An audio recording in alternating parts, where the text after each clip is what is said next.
افغانانو ته دوه د پرمختګ او خوشحالۍ څخه ډک خبرونه د چې څه دي هیله دا ویډیو را سره تر پایه پورې وګورئ. درنو لیدونکو سلام، وخت مو په خیر. لومړی خبر، افغانستان د واګا بندر له لارې هند ته صادرات پیلوي. ټاکل شوي 2 ورځې وروسته د پاکستان د لاهور او د هند د امرستر ښارونو ترمنځ د واګي بندر د افغانستان د صادراتو پر مخ رسما پرانیستل شي. په اسلام آباد کې د افغانستان سفیر لطف الله مشل په خپل ټویټر پاڼه لیکلي چې د دغه بندر له لارې به د افغان صادراتو لړۍ د کرونا وایروس پرېدو مخنیوي د تدابیرو په پام کې نیولو سره بیا پیل شي. افغان صادرات به د جولای په 15مه د پاکستان واګه بندر له لارې د کرونا وایروس د مخنیوي د میکانیزم په پام کې نیولو سره دوباره بیا پیل شي.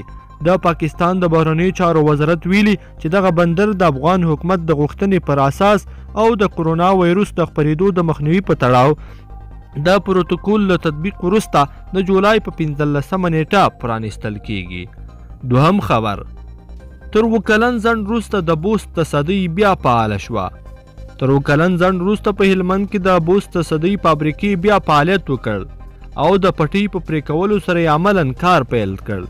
په دې مراسمو کې د هلمند والي وویل له دوامدار هڅو وروسته وتوانېدو چې د ولسمشر غني په ځانګړې پاملرنه بوست تصدۍ فابریکې ته 200 میلیونه افغانۍ منظوري کړو چې 1.5 میلیونه بوست تصدۍ ته رسیدلي او د 50 میلیونو د افغانیو انتقال چارې روانې دي چې په دې سره به د زرګونه کروندګرو ترڅنګ دلته ګڼو نورو خلکو ته د کار زمینه برابره کړای شي.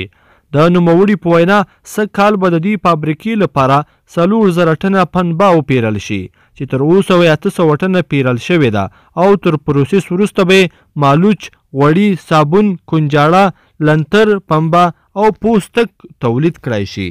لیدونکو په دې هیله چې دغه دوه ښه خبرونه به مو راسره تر پایه پورې کتلي وي. که مو دا ویډیو خوښه شوې ویډیو سره لایک کړئ او چینل هم سبسکرایب کړئ. تر بلې ویډیو پورې ښه وخت.